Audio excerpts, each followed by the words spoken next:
The orchard smelled of almond blossoms and fresh-cut grass, a sweetness carried by the warm Modesto breeze. Hal shifted nervously on the wooden bench, fingers tapping against his jeans, as he watched Franklin inspecting the rows of almond trees, running calloused fingers over the delicate white petals. "Your uncle keeps this place pristine," Hal murmured, forcing himself to sound casual. Franklin turned, the afternoon sun catching in his curls. "Yeah," he said, smiling. "It's a good place to think." Hal swallowed. That was why he'd asked Franklin to come here. To think. To say it. To finally let the words breathe outside the tight space of his chest. Franklin walked back, plopping down beside him, their knees nearly touching. He smelled like citrus and sweat, like hours spent in the sun. Something grounding. Something solid. Hal exhaled sharply. "I need to tell you something." Franklin tilted his head, the easy curiosity in his eyes making Hal's pulse stumble. His mouth went dry, like the words he was about to speak had taken all the moisture with them, leaving him exposed, raw, unsure.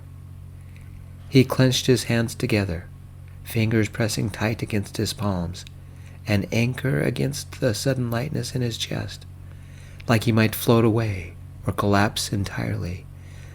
Hal exhaled sharply. His pulse stumbled, the damn words catching in his throat, before tumbling out. "I'm gay." The words rushed out too fast, his thoughts cascading over each other like a barrel in Niagara. He braced himself, staring straight ahead at the orchard rows, heart hammering. The silence stretched, his hands clenched into fists, his nails biting into his palms. Would Franklin understand? Then Franklin chuckled, not mocking, not disbelieving, just soft, just warm. "Yeah?" Hal turned, meeting his gaze. Franklin's eyes crinkled at the corners, bright as the first bloom of spring. There was no shock, no judgment, just understanding. "I figured," Franklin admitted, nudging his shoulder.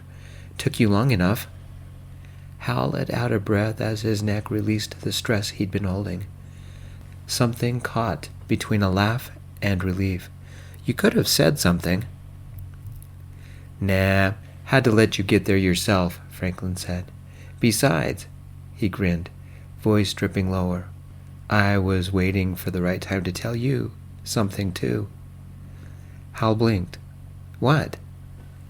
Instead of answering, Franklin reached for Hal's hand, lacing their fingers together with quiet certainty. His touch was warm, steady.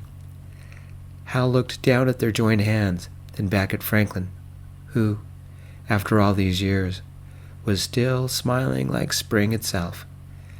The orchard swayed in the breeze. Somewhere a bird sang.